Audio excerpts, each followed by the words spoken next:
વિદ્યાર્થી મિત્રો, આપણે ધોરણ 11 પ્રકરણ 3 અને ત્રીજા પ્રકરણની અંદર 7મું લેક્ચર સુધી થયું. હવે આપણે 8મું લેક્ચર 7મા લેક્ચર સુધી થયું. હવે 8મું લેક્ચર જે આપણે જોતા હતા ને વર્ગીકરણ, તો વર્ગીકરણની અંદર આપણે જરા આગળ જઈએ. ખ્યાલ આવ્યો? તો 8મા લેક્ચર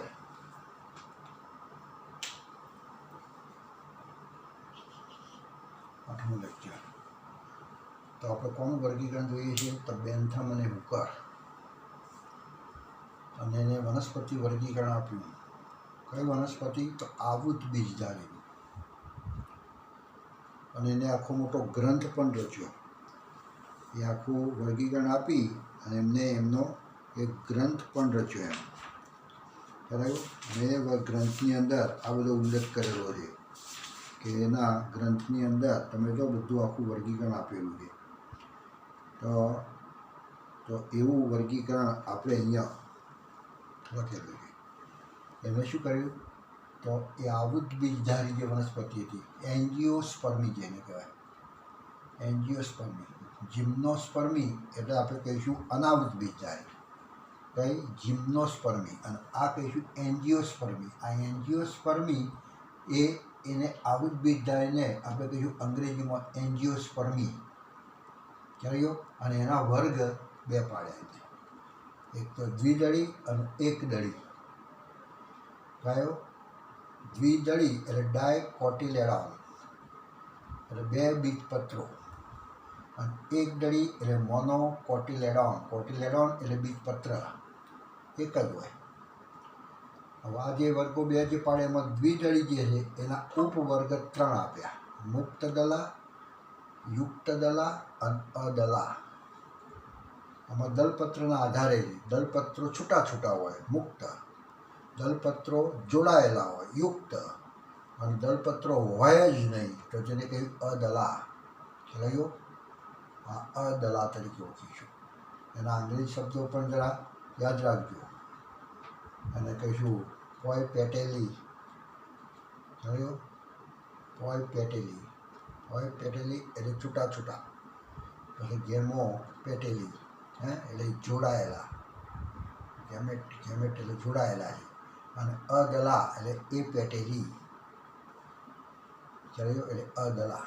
હવે આ 3 શું કહેવાય? ઉપવર્ગો પાડ્યા. આ કોને પાડ્યા? ધ્યાન રાખવાનું. બેન્થમ અને હુકર, રોથ મિલર નહીં. બેન્થમ અને હુકરે આ બધી વાત કરેલી. હવે મુક્તદલ આપણે જોયું હતું. છેલ્લે કઈ જોયું હતું? મુક્તદલ. મુક્તદલાની શ્રેણીઓ 3 પાડી. કઈ 3 શ્રેણીઓ? તો થેલિસમિફ્લોરી, ડિસ્કીફ્લોરી અને કેલિસિફ્લોરી. જોયો. હવે આ 3 જે શબ્દો છે બધા ઇંગ્લિશ શબ્દો જ છે. થેલિમિફ્લોરી એટલે આપણે કહીશું કે જેનું પુષ્પાસન તમે જુઓ તો આખું ઘુમ્મટ આકારનું આવેલું છે.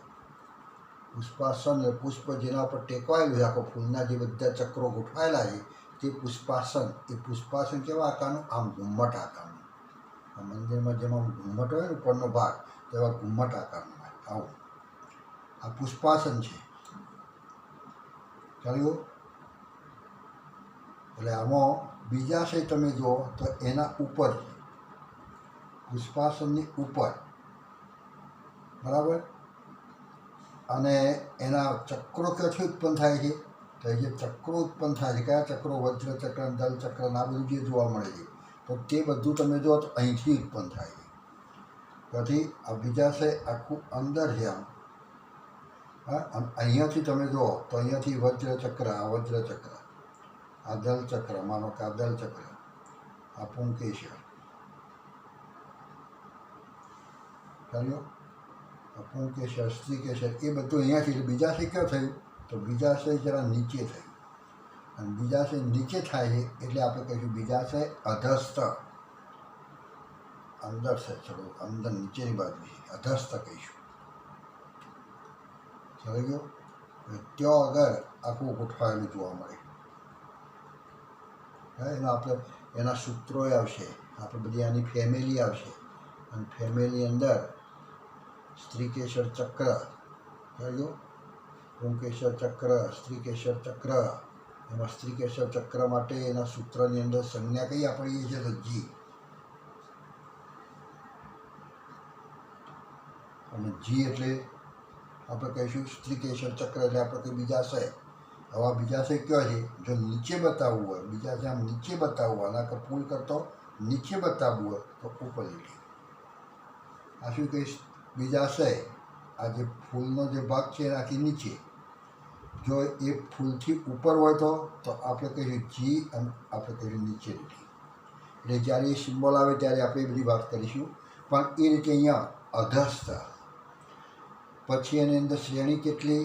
તો એની અંદર આ જે છે ને આ શ્રેણી છે કયો? આ કઈ? થેલીમી ફ્લોરી. આ થેલીમી ફ્લોરી આ શ્રેણી જે કહીશું તો એમાં ગોત્રો કેટલા? તો આ શ્રેણીમાં ગોત્રો 6. 6 ગોત્રો ધરાવે છે. હા, અને કુલ કેટલા? તો કુલ ઘણા બધા હોય છે. કુલ કેવા હોય છે? બધા ઘણા બધા. અને પુષ્પ કેવું? તો પુષ્પ જરા ઉપર છે, બીજાશય નીચે અને પુષ્પ ઉપર છે. એટલે આપણે કહીશું ઉપરી જાય.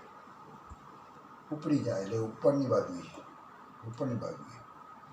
કયો? તો આ પ્રમાણે આપણે અહીંયા આ થેલીમી ફ્લોરી કહે છે. હવે ડિસ્કી ફ્લોરી. તો ડિસ્કી ફ્લોરીનો શ્રેણી જે આપી છે ને આધારે આપી, તો એનું પુષ્પાસન બિંબ આકારનું હોય. આવું જોવા મળે ચપટું પુષ્પાસન. અને એનો ઉપરનો ભાગ છે ને આ. હવે એની અંદર તમે જુઓ તો આ બીજ આ કહીશું કયું? તો પુષ્પ ઉપર આ બીજાશય, આ સ્ત્રીકેસર છે કયો? અને બાકીના અંકો બધા કયો? તો અહીંયા વજ્રપત્ર, દલપત્ર આ બધું તમે જો તો અહીંયાથી શરૂ થાય, અહીંયા આવેલું. એટલે બીજાશય કયો થયું? ઉપર. બીજા કેવા છે? ફૂલના જે ચક્રો છે તેના કરતાં ઉપર છે એટલે આપણે બીજાશય ઉચ્ચસ્થ. અને આ પુષ્પાસન જે કહીશું એ બિંબ આકારનું. એ વનસ્પતિની અંદર આપણે કહીએ એ શ્રેણીની અંદર ડિસ્કી ફ્લોરી શ્રેણી છે તો એની અંદર ગોત્રો કેટલા? તો ગોત્રો 4. અને કુળ કેટલા? તો કુળ ઘણા બધા. અને પુષ્પ એટલે જરા આપણે કહીશું આખું પુષ્પનો ભાગ છે નીચે છે. હા, પુષ્પનો ભાગ. આ બધા ચક્રો જે કહે પુષ્પના કહે એ બધા નીચે છે એટલા માટે કહીશું અધોજાયી. આ કેવા કહીશું? અધોજાયી. પુષ્પ તમે જુઓ તો અધોજાયી હોય છે. હવે આની અંદર શું છે? તો કેલિસી ફ્લોરીમાં. તો કેલિસી ફ્લોરી જે જોવા મળે છે તો તેની અંદર પુષ્પાસન જે જોવા મળે છે એ પુષ્પાસન આવો આકારનું છે. કેવા આકારનું? કપ આકારનું. એટલે આ પુષ્પાસનના આકાર ઉપરથી આ 3 શ્રેણીઓ આપેલી છે. યાદ રાખો, ઘુમ્મટ આકાર થેલીમી, ડીશ આકાર અથવા બિંબ આકાર આવો આમ સીધો. તો આવું સીધું પ્લેટફોર્મ જેવું હોય તો તેને કહીશું ડિસ્કી. ડીશ જેવું. ડીશ જેવી હોય આમ સીધી સપાટ હોય ને એ ડિસ્કી ફ્લોરી. અને કેલિસી એટલે કપ જેવું. તો કપ જેવું હોય પુષ્પાસન તો એને કહીશું આપણે કેલિસી ફ્લોરી. હવે ખાડો જે પડ્યો ખાડાની અંદર તમે જુઓ તો આખો આ બીજાશય હોય. આ બીજાશય છે. અને આખો આ જે કહીશું સ્ત્રીકેસર. આ સ્ત્રીકેસર છે. અને બાકીના ભાગો ક્યાંથી ઉત્પન્ન થાય? તો અહીંયાથી ઉત્પન્ન થાય. બીજાશય જે છે ને એના વચ્ચે છે. આ બીજાશય આખું છે આટલા સુધી છે, ટોચ આટલા સુધી છે. તો અહીંયાથી બધા ચક્રો ઉત્પન્ન થયા. અને અહીંયા જો ચક્રો ઉત્પન્ન થતા હોય તો કેવા કહેવાય? નય ઉપર, નય પુષ્પ નીચે. કેવું કહીશું? અર્ધ અધસ્થ. જે તળિયે હોય એના કરતાં ઉપર, અર્ધ અધસ્થ, અડધું નીચે. પુષ્પ આખું તમે જુઓ તો અડધું નીચે. અને આ જાતનું પુષ્પ હોય તો તે પુષ્પને કહીશું પરિજાયી. એ પુષ્પ કેવું કહેવાય? પરિજાયી પુષ્પ. ચાલો ગયો. તો અને એના ગોત્રો તમે જુઓ. આ શ્રેણી એ શ્રેણીના ગોત્ર કેટલા? તો 4. અને કુળ કેટલા? ઘણા. ઉદાહરણ તરીકે ગુલાબ, આની અંદર ઉદાહરણ તરીકે લીંબુ, અને આની અંદર ઉદાહરણ તરીકે જાસૂદ. તો આટલા સુધી આપણે વાત કરી હતી. જાસૂદ, લીંબુ અને ગુલાબ. બરાબર. હવે 3 જે નામ કીધા એ ત્રણના જાસૂદનું વૈજ્ઞાનિક નામ શું કહીશું? તો હેબિકસ રોઝા સાઇનેન્સિસ. આ અંગ્રેજી નામ પણ આપણે યાદ રાખવાનું છે. હેબિકસ અને બધા વૈજ્ઞાનિક નામ તમને યાદ રાખવા માટે તમે જુઓ તો આ બધા નામ એક બાજુ લખી રાખજો. જાસૂદ ગુજરાતી નામ, સ્થાનિક નામ, બરાબર. અને એની સામે એનું વૈજ્ઞાનિક નામ શું? તો હેબિકસ રોઝા, એને આપણે કહીશું સાઇનેન્સિસ. પછી ડિસ્કીફ્લોરીમાં ઉદાહરણ તરીકે લીંબુ. તો લીંબુનું વૈજ્ઞાનિક નામ શું આપીશું? તો સાઇટ્રસ લેમોન. સાઇટ્રસ એટલે લેમોન. લેમન એટલે લીંબુ છે, ખાટો રસ ધરાવે તે લેમોન કયો? તો એ સાઇટ્રસ લેમોન. અને કેલિસિફ્લોરીની અંદર જે કહીશું ગુલાબ, તો ગુલાબનું વૈજ્ઞાનિક નામ છે રોઝા ઇન્ડિકા. રોઝા ઇન્ડિકા કયો? તો આ ત્રણ આપણે યાદ રાખીએ. હવે આપણે યુક્ત દલા. યુક્ત દલા જે છે કે જેની અંદર દલપત્રો જોડાયેલા છે, આ યુક્ત દલાની વાત કરીએ. આ કાઢી નાખું કયો? કે જેના ત્રણ શ્રેણીઓ આના આધારે પડી, બરાબર. હવે આપણે યુક્ત દલાની અંદર કેટલી શ્રેણીઓ છે, શું છે, એ બધી વાત જોઈએ આપણે. ચાલ્યો તો આટલો ભાગ કાઢી નાખવો. હવે આપણે યુક્ત દલાના ભાગ પડીએ. તો યુક્ત દલાની અંદર શ્રેણીઓ કેટલી?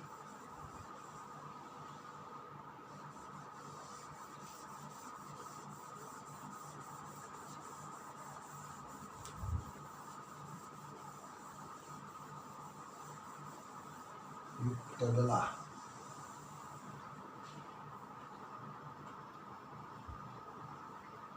તો યુક્ત દલા જુઓ, તો યુક્ત દલાની અંદર દલપત્રો તમે જો બધા જોડાયેલા યુક્ત છે. અને આની અંદર ઉપવર્ગ પાછા, આમાં પાછા 3 ઉપવર્ગ છે. આનો ઉપવર્ગ પાડો તો 3 ઉપવર્ગ.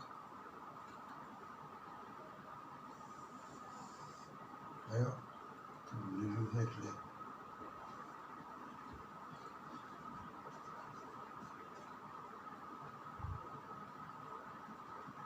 ઉપર છે આ ઉપવર્ગના તમે જુઓ તો આ જે ઉપવર્ગ છે તો તેની શ્રેણી કેટલી, શ્રેણી આપણે જોવાની છે. કહ્યું આ ઉપવર્ગ 3 શ્રેણીઓ છે. આની 3 શ્રેણી બતાવીશું. કહ્યું તો આની શ્રેણીઓ કેટલી? આ યુક્ત દલા શું છે? તો યુક્ત દલા એનો ઉપવર્ગ છે. આવું બીજધારી જે કહીશું, એમાં જે દ્વિદળી જે કહીશું એ દ્વિદળીનો ઉપવર્ગ છે યુક્ત દલા. અને એ ઉપવર્ગ જે કહીશું કયો? યુક્ત દલા. તો એની શ્રેણીઓ કેટલી? તો શ્રેણીઓ 3. હવે 3 શ્રેણી આપણે બતાવીશું. કઈ 3? તો સુપીરી, ઇન્ફીરી અને બાયકાર્પેલિટી. એક તો આપણે કહીશું ઇન્ફીરી, સુપીરી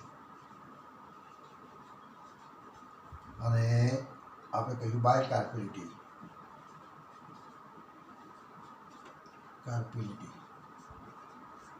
બાયકાર્પેલિટી એટલે બે હંમેશા બાયકાર્પેલિટી એટલે જેમાં 2 સ્ત્રીકેસર આવેલા હોય. કેવા હોય? સ્ત્રીકેસર 2 હોય, જોડાયેલા હોય 2 સ્ત્રીકેસર. સ્ત્રીકેસર 2 હોય તેને કહીશું બાયકાર્પેલિટી. સુપીરી એટલે આપણે કહીશું બીજાશય ઉપર ધરાવતા હોય. અને ઇન્ફિરિયર એટલે આપણે કહીશું બીજાશય ઇન્ફિરિયર જરા દબાયેલું હોય. આવા 3 ભાગ પડે છે. અહીંયા બીજાશયના સ્થાનના આધારે 3 શ્રેણીઓ આપી છે. આ શ્રેણી 3 આપી છે એ બીજાશયનું સ્થાન, સ્થાન. બરાબર. અને આ મુક્ત દલાની અંદર જે ઉપવર્ગ હતો મુક્ત દલા, તો તેની જે શ્રેણીઓ આપી હતી 3, તો એ શેના કારણે? તો આપણે કહીશું પુષ્પાસન જે કહીશું એનો આકાર ઉપરથી 3 ભાગ આપેલા આના. આપણે 3 શ્રેણીઓ પાડી દઈએ ને, મુક્ત દલા, યુક્ત દલા અને અદલા. તો શેના આધારે શ્રેણીઓ 3 આપી હતી? તો એને આપણે કહીશું પુષ્પાસનના આકાર ઉપરથી. અને અહીંયા બીજાશયના સ્થાનના આધારે. બીજાશય કયો છે? તો એના આધારે અહીંયા તો ઇન્ફિરી એટલે તો આપણે કહીશું બીજાશય કેવો હોય તો છેક દબાયેલું અંદર છેક નીચે એટલે બીજાશય કેવું કહીશું તો અધસ્થ નીચે, અધસ્થ એટલે નીચે, બીજાશય અધસ્થ હોય. હવે એની અંદર તમે જુઓ તો આ જે શ્રેણી છે તો એની અંદર 3 ગોત્રો, આની અંદર 3 ગોત્રો ધરાવે છે અને એની અંદર તમે જુઓ તો 3 ગોત્રોનો સમાવેશ થાય છે. અને કુળ કેટલા તો કુળ ઘણા બધા, કુળ ઘણા આટલી હતા. એટલે આ ઇન્ફિરી. ફૂલ જુઓ, બીજાશય જુઓ અને બીજાશય જરા નીચે હોય, કયો બીજાશય જરા નીચે હોય, અધસ્થ હોય, અધસ્થ એટલે નીચે હોય તો એ કહેવાય ઇન્ફિરી. આ શું કહીશું તો ઇન્ફિરી. બીજાશયનું સ્થાન તમે જુઓ તો ઇન્ફિરી, ઇન્ફિરિયર જરા દબાયેલી, સુપિરિયર એટલે જરા ઉપર, સુપિરિયર છે, સુપિરિયર જરા બહાર અને બહાર છે એટલા માટે. હવે આની અંદર ઉદાહરણ તરીકે લખવું હોય તો ઇન્ફિરીની અંદર ઉદાહરણ તરીકે આપણે કહીશું સૂર્યમુખી.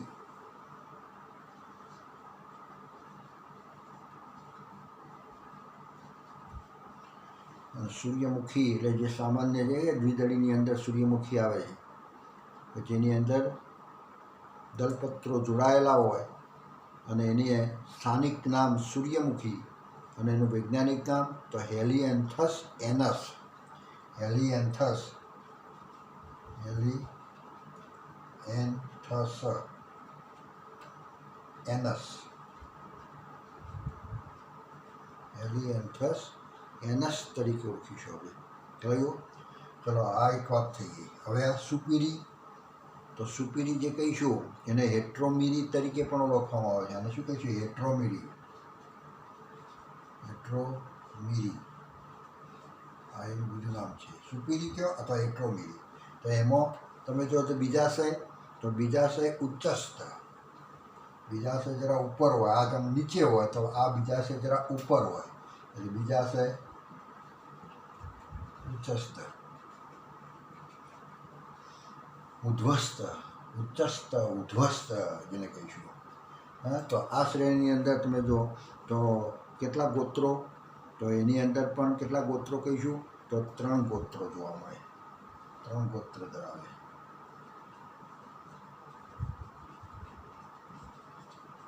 અને કુળ કેટલા તો કુળ એની અંદર પણ ઘણા બધા. આની અંદર ઉદાહરણ તરીકે આપણે વનસ્પતિ લખીશું મવડો. મવડો છે જેનું વૈજ્ઞાનિક નામ છે આપણે કહીશું મધુકા ઇન્ડિકા. જેમ ગુલાબનું નામ શું કહીશું? રોજા ઇન્ડિકા. અને મવડો પણ એનું નામ છે મધુકા ઇન્ડિકા. મવડો, મધુકા, મધુકા ઇન્ડિકા કયો તો એ વનસ્પતિ એ પ્રમાણે બતાવીશું. હવે બાયકાર્પેલિટી, તો બાયકાર્પેલિટી જે કહીશું આખી ઉપવર્ગ આપણે કીધું બાયકાર્પેલિટી પ્લસ શ્રેણી. બાયકાર્પેલિટી શ્રેણી છે તો એ શ્રેણી જે કહીશું બાયકાર્પેલિટી, તો એમાં સ્ત્રી કેસર હંમેશા 2ની સંખ્યામાં, સ્ત્રી કેસર 2ની સંખ્યામાં,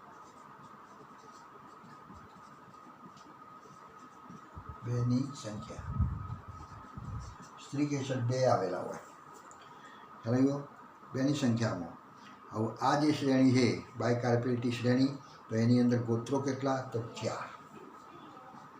ગોત્રો 4 ગોત્ર ધરાવે, 4 ગોત્ર ધરાવે. અને એની અંદર કુળ, તો કુળની બાબતની અંદર તમે જોશો તો બાયકાર્પેલિટી તો કુળો ઘણા બધા.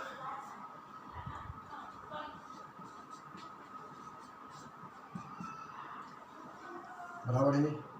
કુળ દરેકની અંદર, દરેક શ્રેણીઓ જે બતાવી છે એમાં કુળ તમે જો ઘણા. આમાં તમે જે બતાવી આપણે આ ઉપવર્ગ બતાવે મુક્ત દલા, તો એની શ્રેણીઓ જે બતાવી 3, તો એમાં ગોત્રો કેટલા તો ઘણા. અને આપણે પેલું બતાવ્યું હતું ને ગોત્રો, કુળ ઘણા બધા અને એના ગોત્રો કેટલા બતાવ્યા હતા આની અંદર શ્રેણીઓના? તો આપણે 6, 3 આપણે કીધા ને 6, એની અંદર 6 ગોત્રો, બીજાની અંદર ડિસ્કીની અંદર 4 અને પેલામાં 4. જ્યારે આની અંદર તમે જુઓ તો 3, 3 અને 4. આમાં 3, 3, 4 છે. 3, 3 અને 4 આ યાદ રાખવાનું છે. કહ્યું મુક્ત દલા જે કહીશું અને એની જે શ્રેણીઓ પડે 3, તો 3 શ્રેણીઓની અંદર તમે જુઓ તો 6, 4, 4 અને યુક્ત દલાની અંદર જે શ્રેણીઓ 3 પાડી આપણે તો તેના ગોત્રો તમે જુઓ તો 3, 3, 4. આ બધું યાદ રાખવાનું છે બરાબર. અને બધું ટૂંકા પ્રશ્નો તરીકે આ બધું પૂછાય. વનસ્પતિ તમે જુઓ તો આપણે કહીશું વનસ્પતિ યુક્ત દલા છે. ચાલો દ્વિદળી છે, યુક્ત દલા છે અને એમાં બીજા છે ઉચ્ચસ્થ છે. બીજા છે ઉચ્ચસ્થ છે તો તેની શ્રેણી કઈ? તો આપણને યાદ આવવું જોઈએ સુપીરી. પ્રશ્ન શું પૂછ્યો અહીંયા કે દ્વિદળી વનસ્પતિ, આવૃત બીજધારી વનસ્પતિમાં દ્વિદળીની અંદર આપણે કહીશું આ યુક્ત દલા થયો. અને યુક્ત દલાની અંદર તમે જુઓ તો એ વનસ્પતિમાં બીજાશય ઉચ્ચસ્થ છે. બીજાશય જરા ઊંચું જોવા મળે. તો તે વનસ્પતિની શ્રેણી કઈ? તો વનસ્પતિની શ્રેણી છે સુપીરી. થયું. બીજી રીતે કે આવૃત બીજધારી, દ્વિદળી અને યુક્ત દલા થયું. એનો ઉપવર્ગ છે યુક્ત દલા અને એની અંદર તમે જુઓ તો 3 ગોત્રો ધરાવે છે. કઈ? 3 ગોત્રો ધરાવે છે. યુક્ત દલા છે અને 3 ગોત્રો ધરાવે છે. અને 3 ગોત્રો ધરાવતી હોય તો તેની આપણે કહીશું શ્રેણી કઈ? 3 ગોત્રો ધરાવે છે. આમાં 3 ગોત્રો ધરાવે તો એની શ્રેણી કઈ? તો ઇન્ફિરિયર છે અને સુપીરિયર છે, 2 છે. પણ તમને એમ કીધું હોય કે એની અંદર સ્ત્રી કેસર તમે જો 2ની સંખ્યામાં આવેલા હોય તો એની અને 4 ગોત્ર આવેલા હોય. કેટલા ગોત્રો છે? 4 ગોત્રો આવેલા છે. તો તેની શ્રેણી કઈ? તો એની શ્રેણી કહીશું બાયકાર્પેલિટી. એટલે આપણને આ બધી માહિતી ખબર હોય, આખા કોઠાની, તો આપણે ગમે તે ટૂંકો પ્રશ્ન ગમે ત્યાંથી પૂછાય તો પણ આપણે એનો જવાબ આપણે આપી શકીએ. થયું. તો એ રીતે અહીંયા 3 એ 3 આ પ્રમાણે આપેલા છે. ચલો આની અંદર આપણે કીધું ઉદાહરણ તરીકે આની અંદર 12 માસી લઈશું. ઉદાહરણ તરીકે 12 માસી છોડ સ્વરૂપની વનસ્પતિ આવે છે 12 માસી. અને 12 માસી જે વનસ્પતિ છે ને તો એ વનસ્પતિને કહીશું 12 માસી વનસ્પતિ. તો તેને આપણે કહીશું કેથેરેન્થસ રોઝિયસ. કેથેરેન્થસ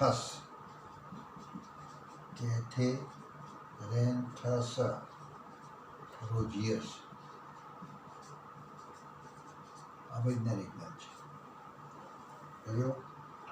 સૂર્યમુખી હેલિયન્થસ એનસ, મવડો મધુકા ઇન્ડિકા અને કેથેરેન્થસ રોઝિયસ. ઘણી વખત આ વનસ્પતિ, તો આ વનસ્પતિની શ્રેણી જણાવો. ચલો કઈ વનસ્પતિની આપણે કહીશું દાખલા તરીકે સુપીરી. તો સુપીરી શ્રેણી તો નીચે પૈકી કઈ વનસ્પતિની સુપીરી શ્રેણી છે? એમાં લખ્યું હોય તો સૂર્યમુખીની, બીમાં લખેલું હોય તો આપણે કહીશું આ 12 માસીની, અને સીની અંદર લખ્યું હોય તો મવડાની, કે પછી બીજો લીમડો તો આપણે કહીએ મવડાની છે આ સુપીરી. આની અંદર મવડા જેવી વનસ્પતિ બધી આમાં આવે કે જેમાં બીજાશય બધું ઉચ્ચસ્થ આવેલું છે. ઉચ્ચસ્થ બીજાશય. એટલે આ બધા ઉદાહરણો પણ આપણે યાદ રાખવાના. આનાય જે 3 શ્રેણીઓ પાડી હતી એનાય જે ઉદાહરણો હતા એ બધું યાદ રાખવું. ચલાઈ ગયો. તો આની વાત આપણે અહીંયા કરી. તો આની 3 શ્રેણીઓ પતી ગઈ. હવે આપણે જોઈશું અદલા. આ રીતે તો અદલાની વાત કરીએ આપણે. તો અદલાની અંદર આપણે કહીશું કે એવું કશું પડતું નથી. તો અદલા એ પુષ્પો હંમેશા પરિપુષ્પના એક ચક્રમાં હોય છે. પરિપુષ્પો છે આ બધા. આમાં દલપત્ર અને વજ્રપત્ર નથી, અને હોય તો એક જ ચક્રમાં આવેલા છે. દલપત્ર અને વજ્રપત્ર એક જ ચક્રમાં ગોઠવાયેલા હોય, અને એક જ ચક્ર એટલે કેવા, દલપત્ર અને વજ્રપત્ર બે દેખાવમાં સમાન છે. ખ્યાલ? અને બે સમાન હોય ત્યારે આપણે કહીશું આ પરિપુષ્પ, પરિપુષ્પો સ્વરૂપે હોય છે. આ બધા પુષ્પો સ્વરૂપે હોય છે. હા છે ને, એમાં વજ્રપત્ર અને દલપત્ર બે તરત રંગ જુદા પડે. ફૂલ હોય ને, ફૂલ આપણે કહીશું આપણે કહીશું સ્ત્રીકેશા, એના ઉપર સ્ત્રીકેશા, આ પુંકેશા, બરાબર છે. અને આપણે અહીંયા જે કહીશું આ વજ્રપત્ર, જેવું વજ્રપત્ર એવું જ દલપત્ર હોય. આ દલપત્ર છે, આ વજ્રપત્ર છે. આનો લીલો રંગ તો આનો લીલો રંગ, આનો સફેદ રંગ તો આનો સફેદ રંગ. એટલે આપણે કહીશું વજ્રપત્ર અને દલપત્ર દેખાવમાં સમાન હોય. દેખાવમાં કેવા હોય? આકારમાં, રંગમાં, બધી રીતે સમાન હોય. દલપત્ર અને વજ્રપત્ર બંને સમાન હોય તો એવું પુષ્પ હોય તો તે પુષ્પને કહીશું પરિપુષ્પ. આમાં પરિપુષ્પ કહીશું. એટલા માટે અદલા કેમ કીધું? કારણ કે આમાં દલપત્ર અને વજ્રપત્રને જુદા પાડી શકતા નથી. બે દેખાવમાં હરખા છે. કયા વજ્રપત્ર અને કયા દલપત્ર ખબર ન પડે. ખ્યાલ? એટલા માટે એને કહ્યું અદલા. દલપત્રો નથી. ખ્યાલ? અને એટલા માટે એને કહીશું પરિપુષ્પ સ્વરૂપે જોવા મળે છે. તે કોઈ પણ ગોત્ર, આમાં ગોત્રય નથી. ગોત્ર નથી.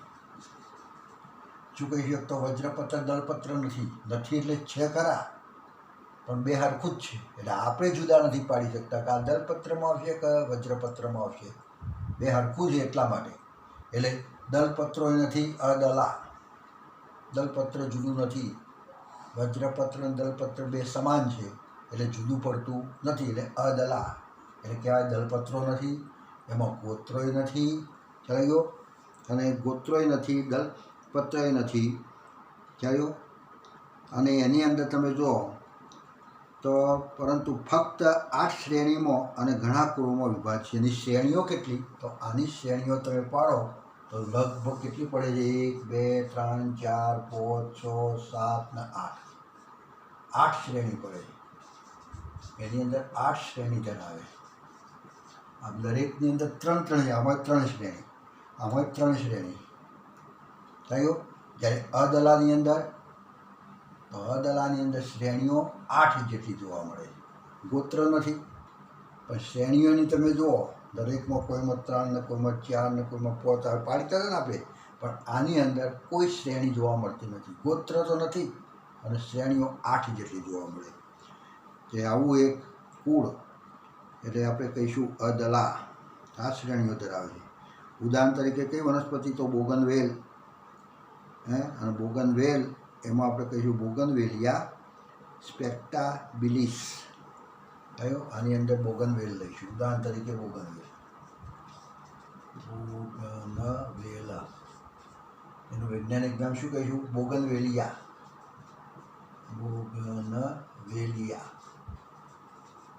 બોગનવેલિયા સ્પેક્ટાબિલિસ. સ્પેક્ટાબિલિસ. બોગનવેલિયા સ્પેક્ટાબિલિસ આની અંદર લઈશું. કઈ? અદલામાં.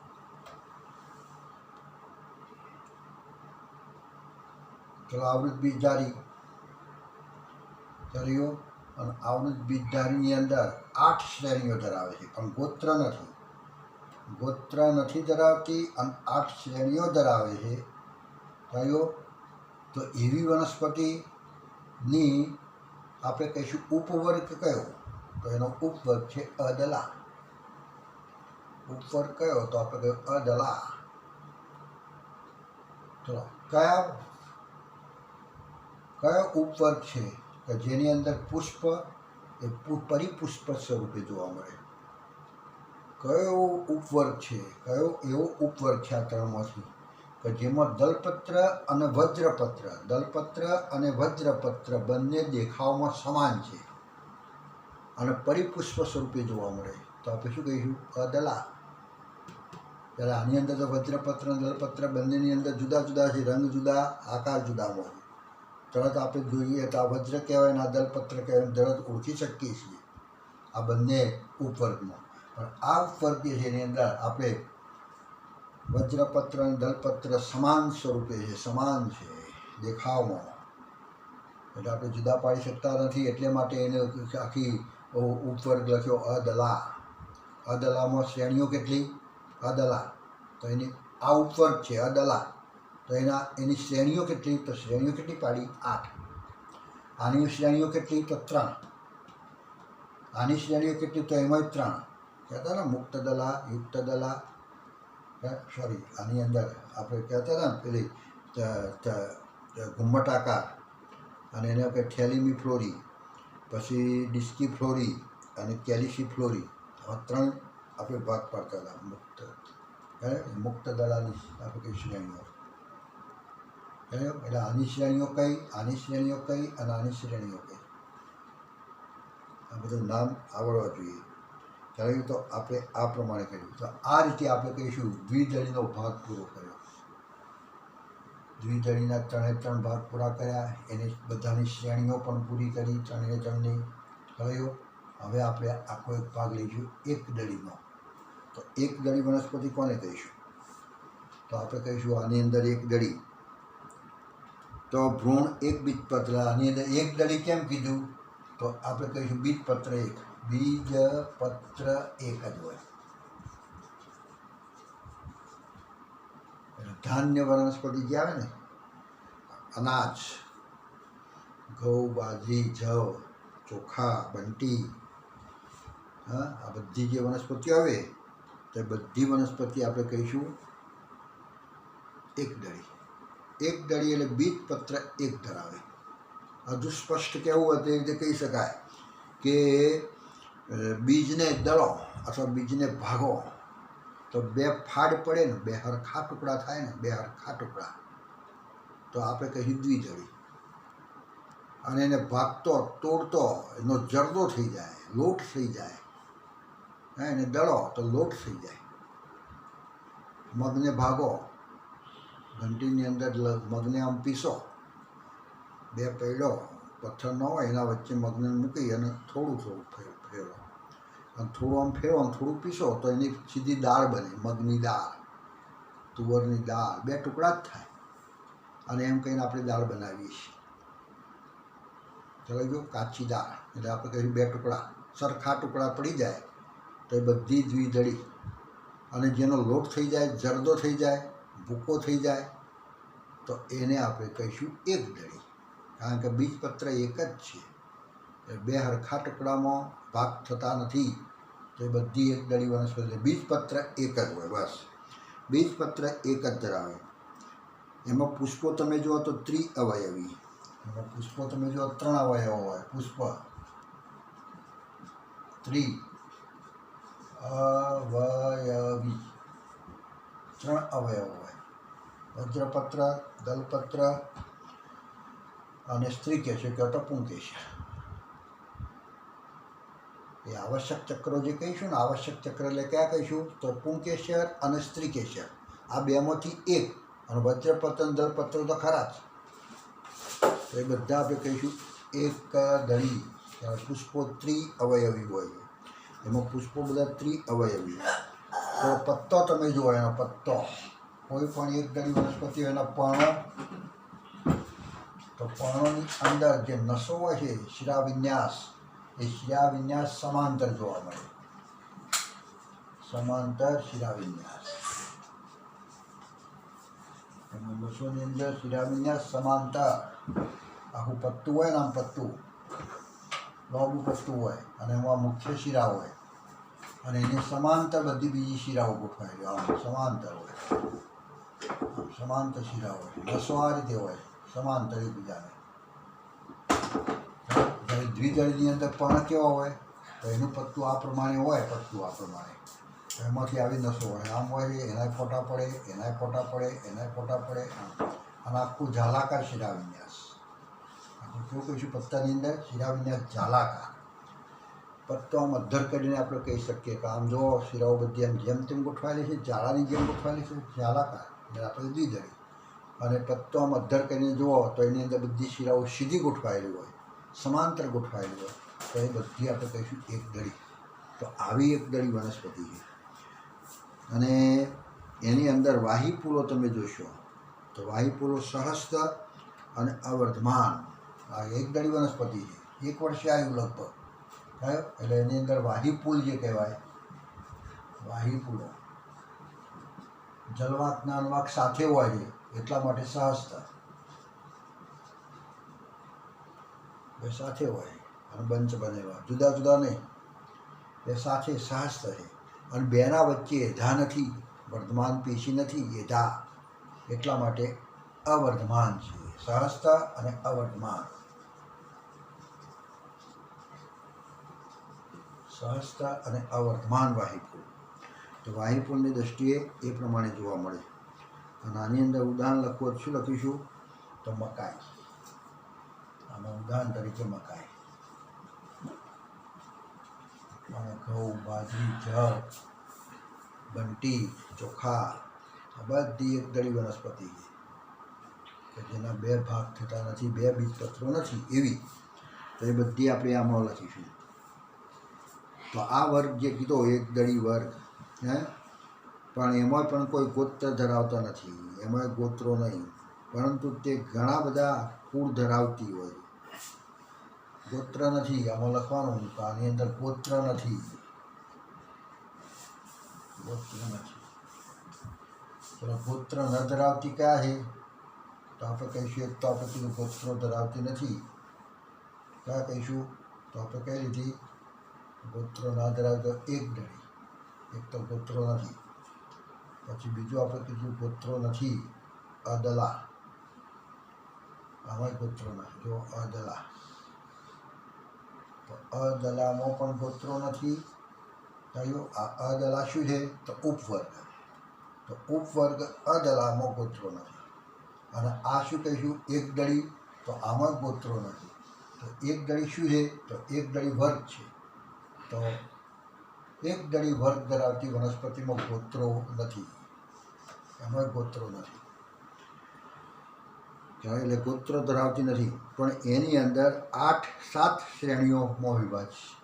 આની અંદર 7 શ્રેણી છે. કેટલી શ્રેણી છે? 7 શ્રેણી. તો 7 શ્રેણી કઈ? તો 7 શ્રેણીઓ આની અંદર આવેલી છે.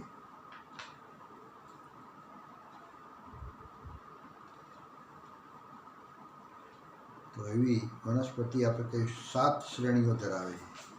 તો 7 શ્રેણીઓ આપણે જોઈએ. અહીંયા 7 શ્રેણી.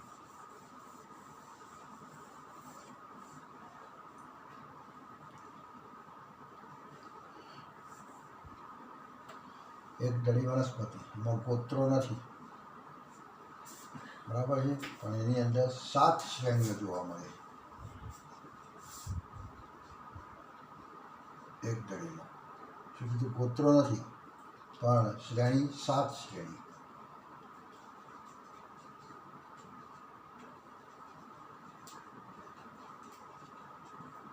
અને 8 શ્રેણી ધરાવતી કઈ છે?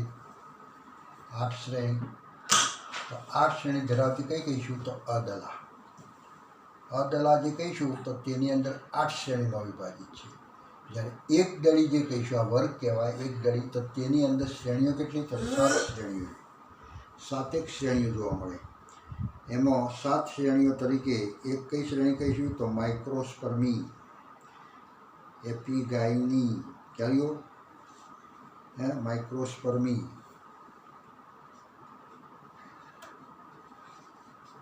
માઇક્રોસ્પર્મી.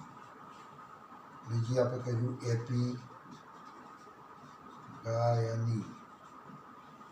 એપિગાયની. આ બધી છે શ્રેણીઓના નામ છે. માઇક્રોસ્પર્મી, એપિગાયની, કોરોનેરી. કોરોનેરી. કયો? કોરોનેરી. આ શ્રેણી છે કયો. અને બીજો એક શબ્દ છે આપણે કોરોનરી. કોરોનરી એ લગભગ ભળતા શબ્દો છે. કોરોનરી અને કોરોનેરી. આ કોરોનેરી આ એક શ્રેણી છે, વનસ્પતિની શ્રેણી છે. એક દળી જે વનસ્પતિ છે તેની એક શ્રેણી છે. અને કોરોનરી તો કોરોનરી એક ધમની છે. જે હૃદય છે ને હૃદય, તો હૃદયને રુધિર પૂરું પાડતી ધમની એને કહ્યું કોરોનરી ધમની. હા, હૃદયની દિવાલને રુધિર પૂરું પાડે એ કોરોનરી ધમની છે. અને કોરોનેરી તો કોરોનેરી એ ધમની નહીં, એ આપણે કહીશું એક શ્રેણી છે. એક દળી વનસ્પતિની શ્રેણી કહીશું કોરોનેરી. પછી કેલિસિની. કેલિસિની આ બધા શ્રેણીના નામ છે. આ નામ કેવી રીતના છે એ આપણે યાદ નહીં, આ બધું નામ જ યાદ રાખવાના. 7 શ્રેણીઓ, પણ 7 એ 7 શ્રેણીના નામ કયા? તો માઇક્રોસ્પર્મી, એપિગાઇની, કોરોનેરી, કેલિસિની. બરાબર છે, કેલિસિની. પછી ન્યુડીફ્લોરી. ન્યુડીફ્લોરી કેટલાકની અંદર ન્યુડીફ્લોરી આવશે. પછી એપોકાર્પી. 6 એપોકાર્પી એને આપણે કહીએ એપોકાર્પી. અને 7મી છે ગ્લુમેસી. ગ્લુમેસી આ 7 શ્રેણીઓ છે. તો આ 7 શ્રેણીઓ કોની કહીશું આપણે? તો એક દળી વનસ્પતિ જે કહીશું. એક દળી એટલે વર્ગ છે. એક દળી આવૃત બીજધારી અને એનો વર્ગ છે આ એક દળી. અને આ એક દળી જે વનસ્પતિ છે એમાં નથી ગોત્ર, પણ એની અંદર શ્રેણીઓ 7 છે. 7 શ્રેણીઓ કઈ? તો આવું કોઈ નામ આવે તો આપણે કહીશું કોની શ્રેણી છે? કોરોનેરી. તો કોરોનેરી એક કોની શ્રેણી છે? એક દળીની, દ્વિદળીની, કે યુક્ત દલાની, કે મુક્ત દલાની શેની છે? તો આપણે કહીશું એ એક દળીની છે. એક દળીની શ્રેણીઓ બધી લખી. બાકી મુક્ત દલાની, યુક્ત દલાની, પછી થેલીમી ફ્લોરી, પછી આપણે કહીશું એ પ્રમાણે બધા કીધા નામ બધા મુક્ત દલાની અંદર. પછી ડિસ્કી ફ્લોરી, પછી કેલિસી ફ્લોરી. આ બધાની શ્રેણીઓ કઈ? તો આ બધી શ્રેણીઓની બધાની જુદી જુદી છે. તો આવા નામને આવે, આ બધી નામની, આ નામની આવે તો આ કોની શ્રેણી? તો આપણને ખ્યાલ આવે એક દળીની. 7 શ્રેણીઓ. કેટલી શ્રેણીઓ? તો 7. 7 શ્રેણીના નામ કયા? તો આ બધા નામ કહ્યું. બધા નામ છે માઇક્રોસ્પર્મી, એપિગાઇની, કોરોનેરી, કેલિસિની, ન્યુડીફ્લોરી, એપોકાર્પી અને ગ્લુમેસી. તો આટલી શ્રેણીઓ એની અંદર આવે. ચાલ્યો. તો એ રીતે અહીંયા આખું આપણે આ બતાવ્યું. એટલે બેન્થામ અને હુકર જે કહીશું, અને એમને એક પુસ્તક પણ લખેલું છે, આવૃત બીજધારી વનસ્પતિનું પુસ્તક. એમાં આ વર્ગીકરણ છે. અને પુસ્તકનું નામ છે જીનેરા પ્લેન્ટેરમ. જીનેરા પ્લેન્ટેરમ પુસ્તકનું નામ. કોનું? તો બેન્થામ અને હુકરનું પુસ્તક. કયું પુસ્તક? કોનું? આ વૈજ્ઞાનિકનું પુસ્તક છે. આ જીનેરા પ્લેન્ટેરમ આપણે કહીશું જીનેરા પ્લેન્ટેરમ. પ્લેન્ટેરમ આ પુસ્તક છે. અને આ જે પુસ્તક છે આ નામનું પુસ્તક કયું? અને એની અંદર આ વર્ગીકરણ આપેલું છે. કયું? બેન્થામ અને હુકરનું વર્ગીકરણ. એમાં વર્ગીકરણ છે કઈ? આવૃત બીજધારીનું જે વર્ગીકરણ જોઈ નાખું તો આની અંદર આવેલું છે. તો આ એક પુસ્તકનું નામ બેન્થામ અને હુકરે લખેલું પુસ્તક કે જેની અંદર આવૃત બીજધારી વનસ્પતિનું વર્ગીકરણ આવેલું છે. તો એ આપણે ત્યાં આગળ બતાવીશું. બેન્થામ અને હુકરનું વર્ગીકરણ નૈસર્ગિક પ્રકારનું છે. આ કેવું છે વર્ગીકરણ? તો નૈસર્ગિક પ્રકારનું.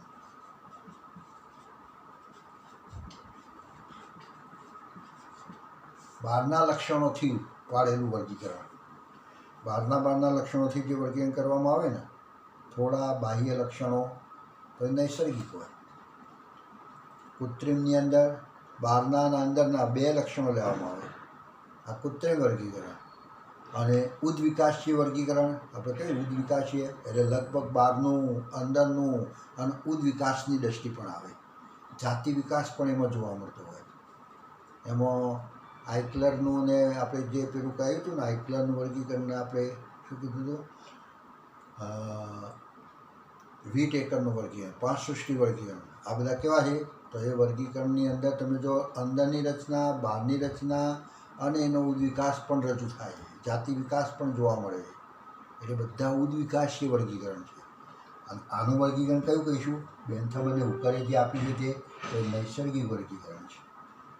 બેન્થમ અને હુકરનું વર્ગીકરણ એક નૈસર્ગિક વર્ગીકરણ કહીશું.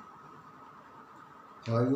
અને એ બેન્થમ અને હુકર જે વર્ગીકરણ રજૂ કર્યું એમાં એક દળી અને દ્વિદળી એવા બે વર્ગો પાડેલા છે. એક દળી અને દ્વિદળી બેન્થમ અને હુકરે એક દળી અને દ્વિદળી. તો એમાં એક દળી એટલે તો એમાં ભાગ પાડે. એક દળી કેમ કીધા? તો બીજપત્ર તમે જુઓ તો બીજમાં એક જ બીજપત્ર હોય, અને દ્વિદળીમાં તો બીજમાં બે બીજપત્રો હોય, દ્વિદળીમાં બીજપત્રો બે હોય. ચલો મૂળ તમે જુઓ તો આમાં પ્રાથમિક મૂળતંત્ર જલ્દીથી નાશ પામે અને એની જગ્યાએ સ્થાનિક મૂળ આવે. જ્યારે આની અંદર તમે જો દ્વિદળીની અંદર તો પ્રાથમિક મૂળતંત્ર વિકાસ પામે અને સોટી મૂળતંત્ર રચના કરે. એક દળી દ્વિદળીમાં શું તફાવત છે? તો તફાવતના મુદ્દા હું કહું છું. કહ્યું એ લખવાની જરૂર નથી. કહ્યું. ચલો પ્રકાંડ. તો આ વનસ્પતિની અંદર એક દળી છે. આપણે શેરડી લો તો શેરડીની અંદર એક જ શાખા અમે એક જ હોય અક્ષ, પછી મારી ડાળું ન બને. બીજી શેરડીનો દંડો એમાંથી ન બને. એનો દંડો તમે જો બીજી શેરડી આખી અલગ ઉગતી હોય છે. એટલે આપણે કહીએ અશાખિત છે. એનું પ્રકાંડ કેવું હોય છે? અશાખિત. જ્યારે દ્વિદળીનું પ્રકાંડ શાખિત હોય. કહ્યું. એટલે અશાખિત હોય, પહેલાંમાં શાખિત હોય છે. અને જેમાં અશાખિત છે તો તેની અંદર ગાંઠ પર એટલે પ્રકાંડ પર ગોઠવો આવેલું હોય, આંતરગાંઠો આવેલું હોય. અને જેમાં અશાખિત છે તો તેની અંદર ગાંઠ તેમજ આંતરગાંઠો અસ્પષ્ટ જોવા હોય ખરી, પણ અસ્પષ્ટ હોય, દેખાય નહીં. શેરડીની અંદર તમે જો ગોઠવો સ્પષ્ટ દેખાય, પણ દ્વિદળી વનસ્પતિ લો તો એનું પ્રકાંડ સીધું જ દેખાય હોય ખરી. ગોઠના આંતરગાંઠ બધું હોય, જ્યાંથી પત્તું ઉત્પન્ન થાય એ એની ગોઠ બસ, પણ અસ્પષ્ટ હોય. કહ્યું. એટલે એના પછી પત્તાની અંદર તમે જુઓ તો પત્તાની અંદર એક દળી વનસ્પતિ છે તેમાં શિરા વિન્યાસ તમે જો સમાંતર જોવા મળે છે. કહ્યું. જ્યારે દ્વિદળીની અંદર પર્ણની અંદર એના ગોઠવણી તમે જો શિરાઓની તો જાલાકાર શિરા વિન્યાસ. કહ્યું. પછી પુષ્પ તમે જુઓ તો એક દળી વનસ્પતિમાં જે પુષ્પો હોય છે તેમાં 3 વજ્ર, પુષ્પોની અંદર 3 વજ્ર અને 3 પોખડી ધરાવે છે. કહ્યું. વજ્રપત્રો અને 2-3 હોય. કહ્યું. એટલા માટે આવા પુષ્પને ત્રિઅવયવી કહીશું. અને આની અંદર પુષ્પની અંદર 4-5 કે 4 વજ્ર, 4 કે 5 વજ્ર કે 5 કે એવા પાંખડીઓ જોવા મળે છે. તેને આપણે કહીશું 4 અવયવી કે તો પંચાવયવી. પેલામાં ત્રિઅવયવી 3 વસ્તુ ધરાવે છે. વજ્રો તો 3 અને દલપત્રો 3. પેલાની અંદર વજ્રો 3 કે 4 અને દલપત્રો પણ 3 કે 4, એટલે ચતુર્થ અવયવી. આની અંદર ત્રિઅવયવી. પછી વાહીફૂલ તમે જોશો તો વાહીફૂલો તમે જો વિખરાયેલા અને અવર્ધમાન. જ્યારે આની અંદર વાહીફૂલો તમે જોશો તો બધા વાહીફૂલો વર્તુળાકાર ગોઠવાયેલા હોય છે અને વર્ધમાન હોય છે. પેલામાં અવર્ધમાન હોય છે. આમાં બીજાંકુરણ તમે જોશો તો અધોભૂમિક. અધોભૂમિક એટલે બીજ ઉગે ખરું, પણ એના બીજપત્રો જમીનની બહાર ખેંચાઈ આવતા નથી. એ દ્વિદળીની અંદર મગ વાવેલો તો મગ ઉગે ખરો, અને એમ કહીને આખો 2 બીજપત્રો છે ને એ જમીનની બહાર ખેંચાઈ આવે. જેની અંદર જમીનની બહાર ખેંચાઈ આવે તેને કહીશું ઉપરી ભૂમિક બીજાંકુરણ. જમીનની બહાર ખેંચાઈ આવે છે ઉપરી ભૂમિ, અને અંદર રહેતા હોય. કયું બીજપત્ર બહાર ખેંચાઈ આવતું નથી એક બીજપત્ર, તો એને કહીશું અધોભૂમિક. એટલે બીજાંકુરની બાબતમાં પણ 2 અલગ અલગ જોવા મળે. કહ્યું. તો આ એક દળી અને દ્વિદળીનો આપણે આવો તફાવત, તો આ તફાવત જે કીધો તે ચોપડીમાં જોઈ અને અલગ મુદ્દા તમારી જાતે લખજો. આવતા લેક્ચરની અંદર હું તમને એ મુદ્દા લખીશ, પણ તમારી જાતે જોજો. સીધો સરળ છે. અને આમાં કઈ વનસ્પતિ લેવાની? આમાં લેવાની એક દળીમાં લેવાની આપણે કંઈક મકાઈ લો કે તો શેરડી વનસ્પતિ જોઈ છે ને આખી. હા, તો એ ધ્યાનમાં રાખવાનું મગજમાં. આપણા સામે આંખ સમક્ષ શેરડીનો સોઠો યાદ રાખો. અને બજારની અંદર કેટલીય લીલા ઉપર પત્તો હોય એવી શેરડી કેટલીય વેચાવા આવે, હા, ભારે ભારા. તો એ શેરડીનો એક સોઠો યાદ રાખો. અને દ્વિદળીની અંદર કોઈ પણ ઝાડ તમે યાદ રાખો જેમાં શાખાઓ પડે ને એવું મોટું ઝાડ, એ દ્વિદળી કહીશું. તો એમાં મૂળ કેવું, એમાં પ્રકાંડ કેવું, એમાં પર્ણ કેવું, એમાં વાહીપુર કેવા, હા, તો એ બધી માહિતી એ તફાવત સ્વરૂપે લખવાની આપણે. તો એ બધું જરા સમજી અને વાંચજો એટલે તમને પણ ખ્યાલ આવી જાય. પછી આની અંદર એકાંતર જનનની વાત જે કરી હતી એમાં આપણે સ્પષ્ટ થઈ ગયા છીએ. વનસ્પતિના જીવનચક્ર, એકાંતર જનન, જન્યુજનક પછી બીજાણુજનક, બે અવસ્થાઓ આવે, એમાં સ્પષ્ટ છીએ આપણે. જે નીચલી કક્ષાની વનસ્પતિ છે, એકાંગી દ્વિઅંગી જે વનસ્પતિઓને જે કહીશું એમાં જન્યુજનક જરા મોટી અને બીજાણુજનક નાની. અને ત્રિઅંગી સપુષ્પી વનસ્પતિઓ જે કહીશું તો એની અંદર તમે જુઓ તો આખું એકાંતર જનન તમે જો તો બીજાણુજનક મોટી અને જન્યુજનક નાની. અને મોટી એ સ્વાવલંબી, આ બધા આપણા શબ્દો આપણને ખ્યાલ છે, એના માટે ચિત્ર મેં તમને યાદ કરાવ્યું. અને એની આકૃતિ કેવી ના દોરવી એ પણ કીધું. ગોળ અને જન્યુજનક નાની, બીજાણુજનક મોટી એ સપુષ્પી. જન્યુજનક મોટી અને બીજાણુજનક નાની એ આપણે કહીશું આ એકાંગી વનસ્પતિ બધી, એમાં આવે. અને બેના વચ્ચેની એના કારણે આપણે ત્રણ ભાગ પાડીએ, એકવિધ, દ્વિવિધ અને એક દ્વિવિધ. તો એક દ્વિવિધ જીવનચક્ર ધરાવે છે કઈ વનસ્પતિ? એક દ્વિવિધ. તો આપણે કહી દઉં કે દ્વિઅંગી ત્રિઅંગી. ચલો એકવિધ જીવનચક્ર તો આપણે કહીશું આ એકાંગી વનસ્પતિ. કેટલીક લીલ, બધી લીલ સ્વરૂપની બધી વનસ્પતિ જેમાં તમે જુઓ તો લિંગી પ્રજનન જોવા, હંમેશા બીજાણુજનક અવસ્થા અને જન્યુજનક અવસ્થા એવા એકાંતર જનન જે જોવા મળે એ કઈ વનસ્પતિ જોવા મળે? તો લિંગી પ્રજનન કરતી હોય તે વનસ્પતિમાં, જેમાં જન્યુઓ ઉત્પન્ન થતા હોય, જન્યુઓ મળતા હોય, ફલિતાણ બનતો હોય, વળી પાછું ઝાડ બનતું હોય, એનું વનસ્પતિ બનતી હોય, વળી પાછું જન્યુઓ બનતા હોય, બીજાણુ બને, બીજાણુમાંથી જન્યુ બને, જન્યુમાંથી પાછા બીજાણુ બને. આ રીતે બે વારાફરતી આવે. એટલે લિંગી પ્રજનન દર્શાવતી વનસ્પતિ એકાંતર જનન દર્શાવે છે. જેમાં લિંગી પ્રજનન નથી તેમાં આપણે કહીશું એકાંતર જનન નહીં. એટલે એકાંતર જનનની ક્રિયા લિંગી પ્રજનન દર્શાવે એમાં જોવા મળે છે.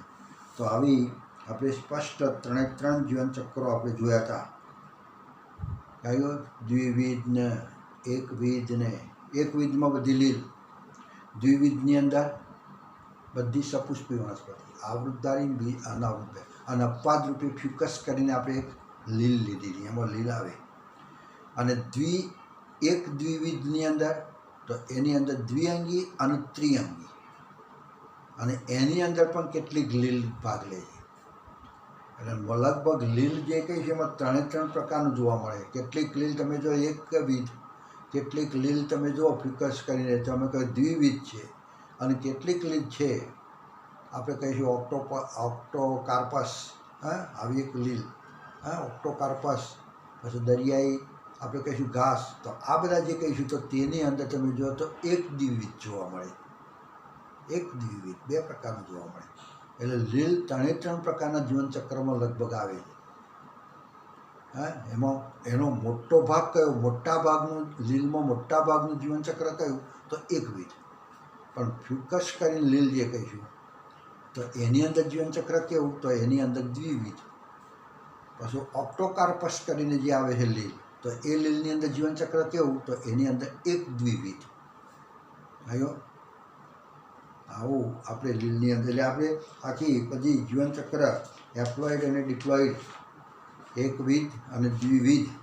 હેપ્લોઇડ એટલે આપણે કહીશું હેપ્લોઇડ એટલે એકવિધ, ડિપ્લોઇડ એટલે દ્વિવિધ, અને હેપ્લોડિપ્લોઇડ હેપ્લોડિપ્લોટિક અથવા કહીશું ડિપ્લોઇડ, ત્રણે ત્રણ પ્રકારના જોયા હતા. હેપ્લોઇડ અથવા કહીશું હેપ્લોટિક, બીજું દ્વિવિધ જીવનચક્રને કહે ડિપ્લોટિક, અને હેપ્લોડિપ્લોટિક એટલે એક દ્વિવિધ જીવનચક્ર. તો આવા ત્રણે ત્રણ જોયા હતા. અને ત્રણે ત્રણ જીવનચક્રની અંદર કઈ અવસ્થા બહુકોષી, કઈ અવસ્થા એકકોષી, એમાં જન્યુ ઉત્પન્ન કરતી કઈ અવસ્થા, બીજાણુ ઉત્પન્ન કરતી કઈ અવસ્થા, અને એમાં કોનું વિભાજન થાય, કોનું અર્ધીકરણ થાય, શેમાંથી બીજાણુ બને અને શેમાંથી જન્યુઓ બને. ખ્યાલ? તો આ રીતે આપણે બધી વાત કરી હતી અને એ રીતે આપણે અહીંયા આખું પ્રકરણ પૂરું કરીએ છીએ. ખ્યાલ આવ્યો? તો ત્રણે ત્રણ બાબતો જોઈ લીધી હતી આપણે. તો આના જે કંઈ ફોટોગ્રાફ આપવા જેવા છે એ હું તમને અહીંયાથી મોકલીશ. ખ્યાલ આવ્યો? ચલો આવજો. Thank you.